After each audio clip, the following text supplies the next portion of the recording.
Армысыздар, құрметті көрермендер. Жұлдыз ТВ телеарнасында не жаңалық бағдарламасы және оның жүргізушісімен Әлімжан Асқаров. Осы аптада елде және әлемде орын алған ақпаратпен сіздерді таныстырамыз. Барша мұсылмандарды Құрбан айт мейрамымен құттықтаймын. Пандемияны жеңіп шығайық деп көбірек дұға етейік. Сонымен бүгінгі бағдарламада қазақстандықтарға 42.500 теңге емес 21.250 теңге беріледі. Бұл қайдан шыққан көмек? Барша азаматтарға маска тағу міндеттелді. Бетперде сіздерге айыппұл салынады. Ірі компаниялар қазақ тілінде сөйлеуді бастады. Қазақша жаз қозғалысында агрессия бар ма? Домбыра ұлттық телеарнасының қаржылық қиындықтары. Біз құндылықтарымызды жоғалтып алмауымыз керек. Қазақстан президенті Қасым-Жомарт Тоқаев эпидемиологиялық ахуалды тұрақтандыру жөнінде кеңес өткізіп, карантин шараларын 2 аптаға ұзартуды тапсырған. Карантин ұзартылады дегенде ойымызға 42.500 теңгеше берілеме тағыда деген сұрақ бірден келді. Сөйтсек, 42.500 теңге емес 21.250 теңге тағайындалады екен.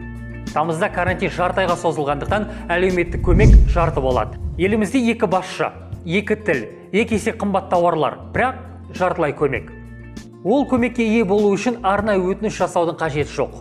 Шілдеде жұмыссыз қалғандардың шотына сома автоматты түрде түседі. 42.500 теңге аз деп жүрген едік, соған да шүкіршілік білдіру керек пе еді. Сәуірде де карантин жарты айға созылғаны естеріңізде ме? Карантин ғана емес, төтенше жағдай да енгізілген ол кезде. Еңбек және әлеуметтік қорғау министрі Біржан Нұрымбетов төтенше жағдай 5 күнге созылса да сома толық төленеді деген еді. Бұл жолы карантин ғана, төтенше жағдай жоқ деп әңгіме өзгеріп отырған секілді. Бірақ көбіміз бұл екі ұғымның мәнін айыра алмадық. Карантин не, төтенше жағдай не, бәрібір секілді. Егер шілдеде 42.500 теңге алмасаңыз, лайк баса кетіңіздер. Біздің санымыз қанша екенін біле отырайық. Егер жарты айға алған 21.250 теңгені банкоматтан шығару үшін көшеге барсаңыз, бетперде тағуды ұмытпаңыздар. 21.250 теңгені банкомат шығармайды ғой негізі. Қазақстанның бас санитарлық дәрігері еліміздің барлық азаматтарын бетперде тағуға міндеттеді. Кез келген жерде енді адамдар маскамен жүруі тиіс. Заң сондай, талап осы. Егер орындамасаңыздар, айыппұл төлейсіздер. Сондықтан 21.250 теңгені банкоматтан шығарамын деп бетпердесіз барсаңыз, 83.340 теңге айыппұл төлеп қалуыңыз мүмкін. 62.090 теңгеге минусқа кіріп кетесіздер. Бір түрлі пайызы көп кэшбэк болады сонда. Бірақ бұл айыппұлдың да 50% жеңілдігі бар екен. Егер оны апта ішінде жауып тастасаңыз, 41.680 теңге төлейсіз. Сол жерде жауып тастасаңыз, 5.000 теңгеге де келісуге болатын сияқты. Нақты айта алмаймын, тексерілмеген әзіл ақпарат. Масканы бәрі тағуы керек. Тіпті жүгіруге шыққан спортшыларда, ыстықта тыныс алуы қиын науқастарда, сәби емізетін аналарда. Оны қоя беріңіздер, масканы тіпті жаңа туған сәбилер де тағуы керек екен. Я вам задала конкретный вопрос, где можно приобрести маску для новорожденного? Для новорожденного вы хотите, чтобы это в каждой аптеке? То есть в аптеках продаются маски для новорожденных? Аптеках, конечно, да, аптеки. Спасибо. Следующий вопрос у меня господину Цою. Сразу я хотела вас попросить, что 1 августа, когда вы выйдете на пресс-конференцию, принесите, пожалуйста, в службу центральных коммуникаций, продемонстрируйте нам, как выглядит маска для новорожденного. Бірінші тамызда министр мырза нәрестелерге арналған бетпердені мұның дәріханадан іздеп таба алмаған секілді. Сондықтан заңға өзгерістер жасалды. 5 жасқа дейін балаларға маска тақпауға рұқсат. Әйтпесе жаңа туған сәбиге масканың зияны қандай көп екенін министрліктегілер түсінбей өтер ме деп ойлап едім. Сосын бастысы масканы азаматтарға қоғамдық орында тағу міндет. Үйде сізді ешкім жауапқа тарта алмайды. Біздің студияда қоғамдық орын емес, екінші үйіміз секілді. Бетпердесіз отыра берейін. Қой, 83.340 теңге деген аз ақша емес, тағы бала салайын. Тіпті осылай төмен түсіріп қойсақ та саналатын шығар. Оған қоса маска тағып алшы деген билбордтарда қара домалақ қарындасым сұрап жатқанда өтінішін 2 етпей ақ қояйын. Мына да ескертулерді қалада талай көрген шығарсыздар. Айтпақшы, бұл модель қазақтың қызы емес, Филиппиннің қызы екен ғой. Филиппиндіктер қазақтарға қатты ұқсайды десеңіздер, лайк баса кетіңіздер.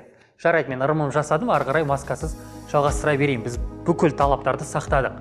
Facebook желісіндегі Кирилл Лавров есімді қолданушы қаланың пандемия кезінде жарнамаға жауапты қызметкерлері қаржы үнемдеп отырғанын айтады. Қалада әр қадам сайын маска тақшы деп ескертетін Филиппин қызының суретін әкімшілік интернеттен тегін жүктей салған. Бұл тұрғыда халық мұны мазаққа айналдырып күлкіге басты. Ел әкімшілікті маскасын шешіп тастады былайша айтқанда.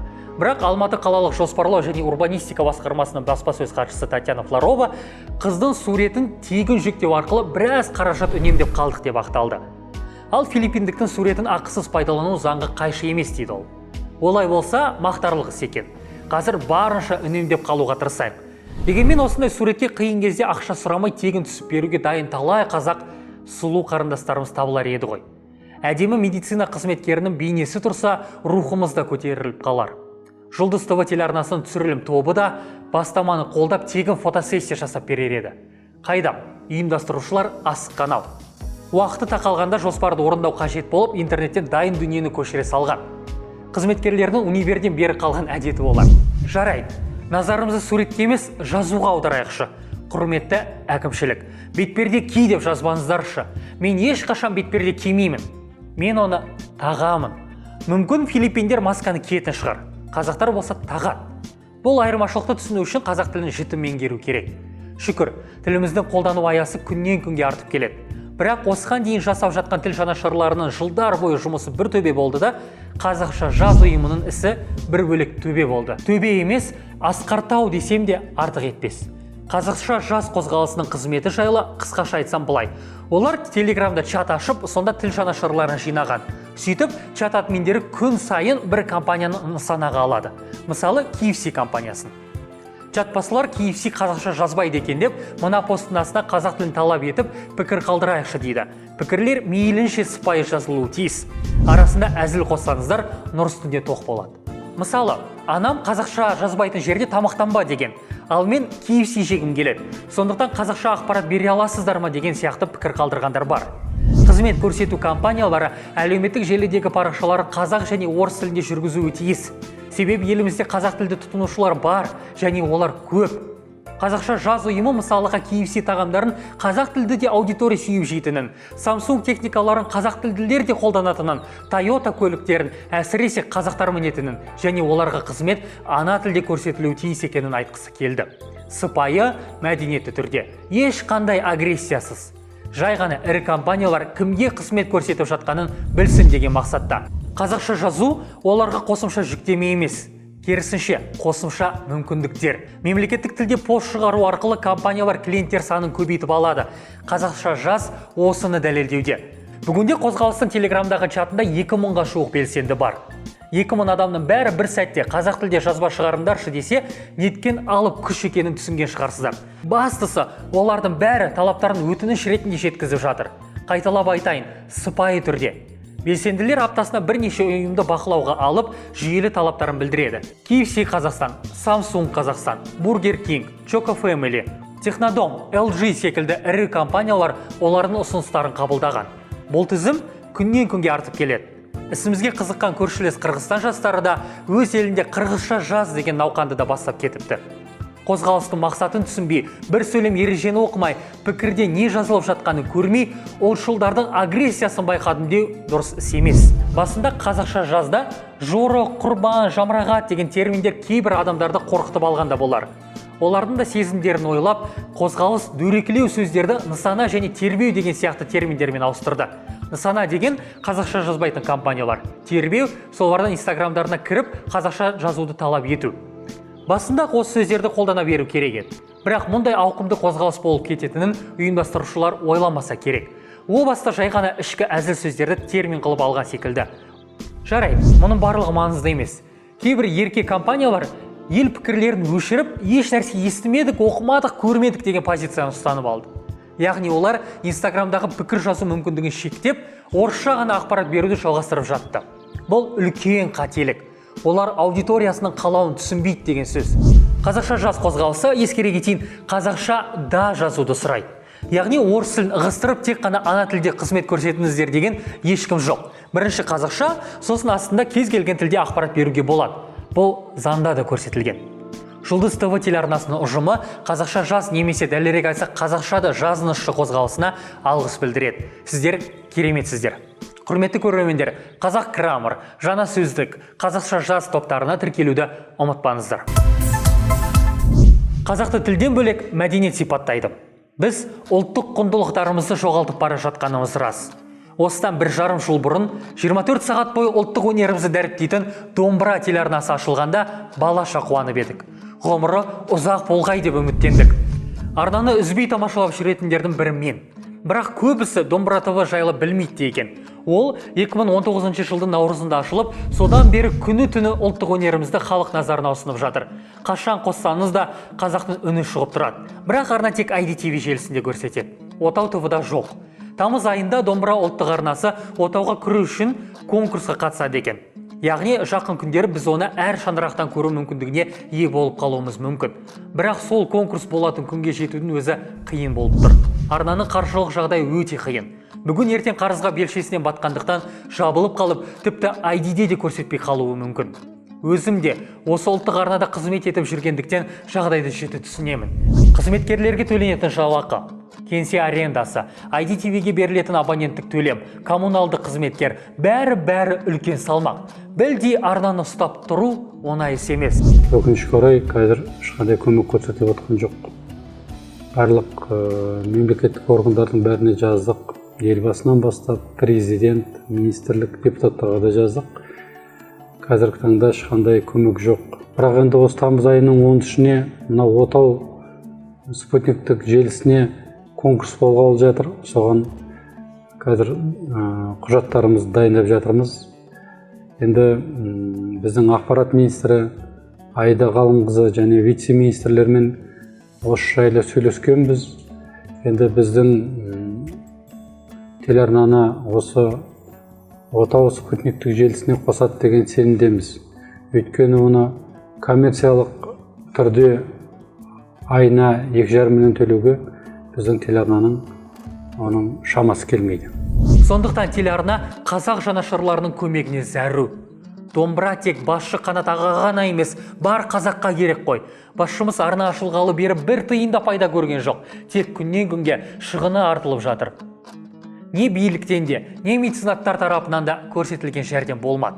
Болса да мардымды емес. Арна басшысы Қанат ағамыз амалсыз халықта жылу жинауды бастаған.